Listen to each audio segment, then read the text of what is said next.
Şimdiye kadar hep Java sürümünde oynadım. Başarımlar aldım ve oyunu yüzlerce kere bitirdim. Ancak bu videoda Bedrock sürümündeki bütün başarımları almaya çalışıyorum. İlk görevimiz envanteri açmak. Evet, Java'da böyle basit başarımlar yok. Ama bu alacağımız 131 başarımdan sadece biriydi. İkinci görevimiz sadece bir tane ağacı kırmak ve bu çok kolay gerçekten. Neyse, hemen çalışma masası yaptım. Tahta kazma ürettim ve taşları toplamaya başladım. Çok fazla hareket etmedim ama 17 tane biyom gezme başarımı kazandım. İlginç. Sıradaki görevimiz 8 kırık taş ile fırın ve savaşmak için kılıç yapmak. Bunlarla beraber 7 tane başarımı halletmiş oluyoruz. Taş eşyalarımı yapıp yeni başarımı aldıktan sonra köye geçiyorum. Umarım demir golemi kestiğimizde de başarım kazanabiliyoruzdur. Demir golemi ararken köydeki her şeyi topladım ve bir tane sandıktan 3 tane elmas çıktığında elmaslar başarımını aldım. Hava karardığı için köylülerin yatağına çöktüm ve sonunda gizledikleri demir golemi de buldum. Demirleri aldım ancak başarım gelmedi. Çünkü onları pişirmemiz gerekiyormuş. O yüzden mağaraya gitmeliyiz. Hazırlık için köyden topladığım buğdaylarla ekmek ürettim ve önüme çıkan enderman'i kestim. Ekmek ürettiğim ve mob kestiğim için başarımları kaptım. Ve bir tane daha enderman var. Hocam burası mavi orman değil yalnız. Bu ne? Niye mor şey var burada? Bu son sürümlerde eklenen Sniffer'la beraber gelen hiçbir işime yaramayan ilk kez dünyada varlığını gördüğüm şey. Burada bir tane mağara buldum ve içerisi tamamen karanlık. Meşale yapmam gerekiyor ama kömürüm yok. O yüzden odun kömürü üretiyorum ve odun kömürleriyle odun kütükleri erittiğim için de tekrar başarım alıyorum. Neyse, artık madene inebiliriz. Hatta şuradaki bakırları da alalım. Son güncellemeyle beraber bakırla çok fazla başarım gelmişti ve zannediyorum ki işimize yarayacaklar. Galiba mob farmına denk geldim. Tüm moblar burada. Burada bir tane daha enderman var. Böyle giderse mavi ormana gitmemize gerek kalmayacak. Aha, ilk demirimizi bulduk bile. Ve envanterim çok kalabalıklaşmaya başladı. Bu hiç hoşuma gitmiyor. Demir set olabilmek için madende bulduğum tüm demirleri topluyorum ve fırına attığım gibi başarımı kapıyorum. O sırada çapa ürettiğim için başarım, kürek ürettiğimde de tüm aletleri ürettiğim için bir başarım daha alıyorum. Pişen demirlerle set yaptım ama kask yerine 2 tane pantolon üretmişim. O yüzden bu göreve sonradan devam edeceğiz. Şimdiden 15 tane başarım aldık. Sırada nüfus artışı başarımım var. Onun için 2 tane inek aradım ve bu çok kolay bir görev. Alın bakalım, afiyet olsun. Şimdi başarımı yaptığım için sizi kesiyorum ve deri elde etme başarımını da alıyorum. Yani yaptığım hoş olmayabilir ama her şey başarımlar için. Gezerken bir kurt sürüsü gördüm ve başarım için 5 tanesini evcilleştirmem gerekiyor. Ancak çok fazla kemiğim olmadığı için sadece 2'sini evcilleştirebildim. Aha, karşıda bir tane batık gemi var. Batık gemiden belki hazine haritası bulabiliriz. Hızlıca oraya gittim, sandıkları topladım ve hazinemiz tam olarak burada. Hazineye giderken yanlışlıkla sualtı kalıntısı buldum. Nerede olduğunu bile göremiyorum ama tamam, olur. Neyse, tekrar tekneye atladım ve uzun bir yolun ardından hazinenin üzerine geldim. Normalde Java sürümünde F3'e basarak çok hızlı sandığı bulabilirdim. Ama Bedrock'ta bu durum işkence olacak. Bence bir tane demir kürek anca işimizi görür. Ayrıca demir kaskımı da yapıyorum. Demir set olma görevini de tamamladık. Kumları kırdım ve çok geçmeden hazineyi de buldum. Çanklar açık diye karşıdaki köy bile gözüküyor. Tabii ki oraya gideceğim. Yoldayken balıkları görüyorum ve birazdan yapacağımız lezzetli balık başarımı için balıkları kesiyorum. Köye devam ederken de batık gemiyi gördüm. İçine girince de gemi enkazı başarımı aldım. Ama az önce de bulmuştuk. Sanırım onu saymamış. Karnım acıktığı için köye gittim. Her şeyi topladım. Tabii ki demir golemi de kestim. Ardından gemi enkazından çıkan hazine haritasındaki koordinata gittim. Evet, tekrar başlıyoruz. Aha, 2 tane daha elmas çıktı. İşte bu. Envanteri biraz rahatlatmak istiyorum. Mesela şu balıkları pişirip yesem hem başarım alıyorum hem de karnım doyuyor. Bu arada çürük et yiyip karnımız acıkmazsa yine başarım alıyoruz. Denedim ama ilk denemede zehirlendim. Tamam, tek de olmamış olabilir. Bir daha deniyorum. Neyse, en azından 15 tane çürük etimiz var. Çok fazla çürük et yedim. Hepsinde zehirlendim ta ki 2 tane kalana kadar. Sonunda zehirlenmeden karnım doydu ama başarım hala gelmedi. Sonra görevi yapmak için tamamen acıkıp çürük et yemem gerektiğini anladım ve acıkmak için çok fazla yürüdüm. Ve sonunda görevi tamamladım. Bir daha çürük et yemek istemiyorum. Diğer görevlerimiz çok kolay bu arada. Ancak meşe levha nedir? Ha, tabela. Yani bir insan tabelaya neden levha ismini koyar ki? Bedrock çok garip. Neyse, o zaman bir tane levha üretiyorum. Abone olun, tamam. Ardından diğer görev için bir tane makas üretip koyunu kırpıyorum. Bu arada Bedrock'ta atı evcilleştirme görevi vardır diye düşünüyorum. O yüzden biraz denememin ardından atı evcilleştirdim ve başarımı da aldım. Sıradaki görev için seni kesmem gerekiyor. Pişirdikten sonra yediğimde bir tane daha başarım aldık. Bu arada 16 renkli yün toplayın görevi de varmış. İkinci şanslı koyun sensin. Gördükçe diğer renk renkteki ürünleri de toplamaya devam edeceğim. Ama daha hızlı yapabileceğimiz bir görev var. Tavşanı kesiyorum ve pişirdikten sonra başarımı kaptım. Sıradaki başarım için gereken de yay ve oklarla Creeper'ı öldürmek. Bende şu an 2 tane ip var. Bu da demek oluyor ki sadece yay yapmak için madene gideceğim. Oğlum çok karanlık lan. Zaten meşaleyi sol ele alabilmek gibi bir özellik Bedrock'ta bulunmuyor. Çok saçma bir şey bu arada. Mağarayı tamamen gezdim ama bir tane bile örümcek yoktu. O yüzden gördüğüm tüm demirleri topladım. Çünkü demir golem yapmamız gerekiyor. Şu bal kabağını oyunun başından beri envanterimde tutuyorum. Şimdi kullanma zamanı. Bunu yapmak için 4 tane demir bloğu harcadım ve onu kestiğimde 4 tane demir verdi.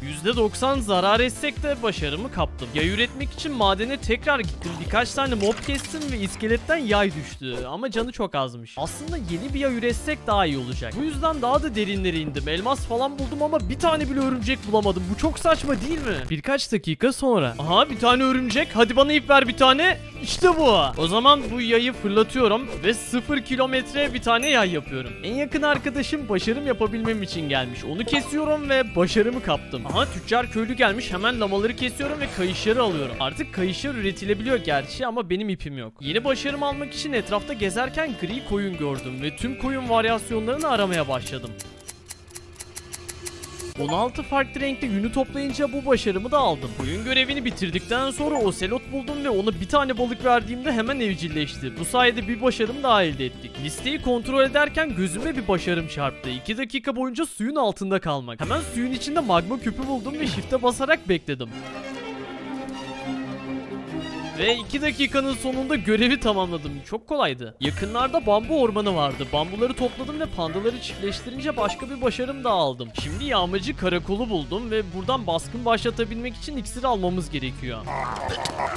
Bu ne oğlum? Bir sürü arbelet çıktı. Hatta canlarını fullledim. Ama hala bayraklı yağmacıyı bulamadım. Aha buradasın. Ve onu kestiğimde uğursuz şişe geldi. Sandığın içinde de pek bir şey yok açıkçası. İksirle köyde baskın başlatıp 2 tane daha başarım alacağız. Evet köye geldim ve kötü kehanet iksirini içtiğimde 30 saniye içinde baskın başlayacak. Yani şu anda setim var, elmas kılıcım da bulunuyor. Umarım ölmem. Aha direkt önümde doğdular. Hemen ilk baskını yok ediyorum ve başarım aldık. Şimdi yenileri geliyor, dikkatli olmalıyım. Ve suyun içinde ne yapıyorsunuz abi? Aha yıkıcıyla gelmişler. Başarım için yıkıcıyı da kesmemiz gerekiyor. Ama canım bayağı bir azaldı. Dikkatli de olmalıyım. Buradan da gelebiliyormuş. Ay içerideyim, hiçbir şey yapamazsın buradan. 1 milyon IQ'mla seni de kestim. Bu sayede yeni bir başarım daha aldık. Ayrıca köyün kahramanı da olduk. Köylerde çok fazla kedi var, o yüzden okyanustan balık toplamaya gittim ve boğuktan bir tane üçlü mızrak geldi. Ama canı çok az. Yine de üçlü mızrak girdap büyüsü bastığımızda yeni bir başarım daha alacağız. Tüm kedileri evcilleştirdikten sonra bu görevi de hallettim ve balıkları keserken bayağı bir kemik topladım. Bunlarla kurtları evcilleştiriyorum ve oyunun başında yapamadığım başarımı hallettim. Evcil kedimize uyursak bize hediye getirebiliyor. O yüzden bir sürü kedim varken bu başarımı da yapıyorum. Hadi. Hediye verdi işte bu. Gezerken hem soluk meşe biyomunu hem de karlı biyomu buldum. Önce karlı biyomda bir tane keçi buldum ve yavru keçi ne kadar tatlı gözüküyor. Şimdi senin tekneye oturtmam gerekiyor. Bu sayede keçileri kaçırabiliyoruz. Kelime oyunu yapmıyorum, başarımın adı bu. Şimdi soluk meşe biyomunda birazcık işimiz var. Öncelikle buradan birkaç tane odun topluyorum. Başarımı tamamlayabilmek için gıcırdayan kalbine ihtiyacımız var. O yüzden akşam olmasını bekleyeceğim. Evet sonunda akşam oldu ve gıcırdayanların doğma vakti geldi. Tabii oldukça dikkatli olmalıyım, burada ölmek istemiyorum. Burası gerçekten ürpertici duruyor bu arada. Ağaçları kırarken gıcırdayanlar ortaya çıktı. Ona vurduğumda ağaçla bağlantılı olduğu kalbi gösterdi. Onu kırdıktan sonra reçineleri toplayıp bu odunları yerleştirdiğimde yeni başarımı aldım. Ama ben görevi yaparken Minecraft'ın sunucuları çöktü ve skinim gözükmüyor. Sıradaki başarım ölümsüzlük totemini elde etmek. Yani uyandırıcıyı kesmek. Minecraft'ın Bedrock sürümünü tek sevme sebebim çok uzakları görebilmek. Belki ormanlık konaktan ölmeme totemi ve başarım alabiliriz. Ne olur ne olmaz buraya spawn point alıyorum. Sen de burada bekle, tamam mı? Çünkü içerisi tehlikeli ama buradan rahatça kesebiliyorum. Aha gel bakalım buraya, seni kesmemiz gerekiyor. Hem başarım alacağız hem de ölmeme totemini. Ama bayağı kolay oldu. Bu arada saksı üretme görevi vardı. Bunu envanterime alsam umarım işe yarar. Kütüphaneyi buldum ve büyü basmamız için kitaplıklara ihtiyacımız var. O yüzden Bu arada saksı başarımı sayılmamış olsa da kitaplık ürettiğim için başarım kazandım. Ardından biraz da ölümsüzlük totemi topladım.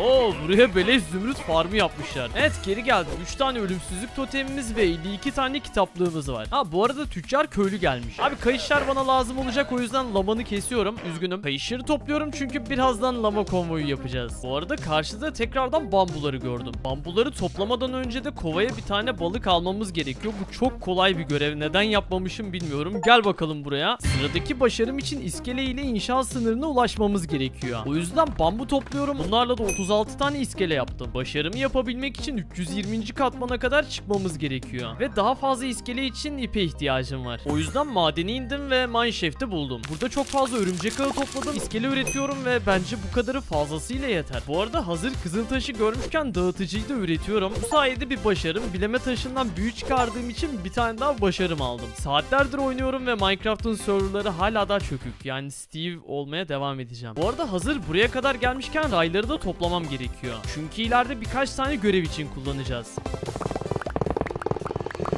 Madendeki işlerim bittikten sonra yüksek bir tepe aradım. Vardığımda iskeleleri yerleştirdim ve bir başarım daha aldık. O kadar fazla iskele var ki ucu bile gözükmüyor. Hangi başarımı yapsam diye düşünürken lamaları gördüm ve onları kayışa bağladım. Şansıma tüccar köylü de geldi. Bir lamayı kestim, diğerini de bağladım. Ardından hepsini birbirine bağlamaya çalıştım ve sonunda başarımı aldım. Hatırlarsanız saksı başarım vardı. O yüzden buradan birkaç tane kil topluyorum ve saksıyı üretiyorum. Bu sayede başarımı kaptım. Bu arada Yunus balığına balık verdiğimizde bizi hazineye götürmesiyle alakalı bir başarım vardı. Al bakalım. Gidiyor ama ben hazineyi suyun içinde nereden bulacağım? Aha, başarım geldi. Yani aslında bu işime gelir. Bu arada hala daha Nether'a gitmedik. Çünkü dünyadaki başarımlar bitmedi ve portal neredeyse tamamlanmış. Neyse, hemen sandığa bakıyorum ve büyülü altın elma çıktı. Zaten bir tane daha büyülü altın elmamız vardı. Bunu da yiyorum ve başarımı aldık. Sıradaki başarım için ölümsüzlük totemini kullanmamız gerekiyor. Bunu da kullanıyorum ve yeni bir başarım daha aldık. Sıradaki başarımda zombi köylüyü iyileştirmemiz gerekiyor. Altın elmamız var ama zayıflık iksirim yok. Bunun için iglo bulmak en mantıklısı. Lütfen bodrum katı olsun. Lütfen bodrum katı olsun. İşte bu. Düşük ihtimalde olsa burayı bulabildim. Merhaba zombi köylü. Buradan altın elmamızı alıyoruz. İksir standından zayıflık iksirini de aldıktan sonra zombi köylüyü iyileştiriyoruz. Tabi bu yaklaşık 4 dakika falan sürüyor. Biraz beklememin ardından köylü iyileşiyor ve başarımı alıyorum. Sıradaki başarım için köylüye zombi vurduktan sonra zili çalmamız gerekiyor. O yüzden de köye geldim. Lan oğlum, bu nasıl demirci? Adamlar yarım bina yapmış ve sandığın içinde 3 tane elmas var. Aha, burada köylü var. Aynen.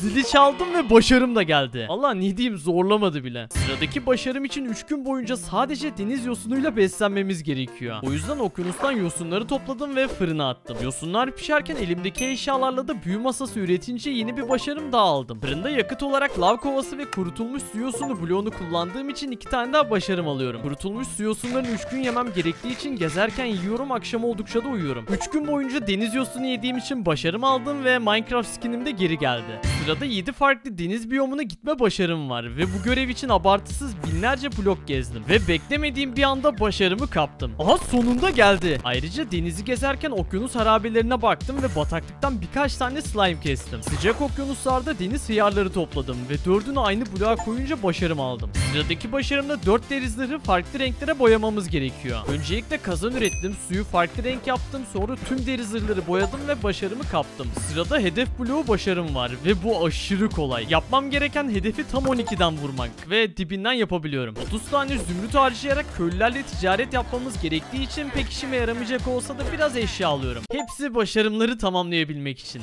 Sırada yapışkan ve normal piston birbirini çekince aldığımız garip bir başarım var. O yüzden ikisini de böyle yerleştirdim ve 2 kere çalıştırdığımda bu başarımı da alıyorum. Ve bu bölümün son başarımı da bir tane Nether portalı yapmak. Toplam 66 tane başarım aldım ve sonraki bölümde geri kalan başarımları da bitireceğim. Video hoşuna gittiyse beğeni at. Çünkü 5000 beğeni gelirse devamını haftaya yapmaya çalışacağım. O sırada ekrana çıkan videolarımı izleyebilirsin. Hoşça kal.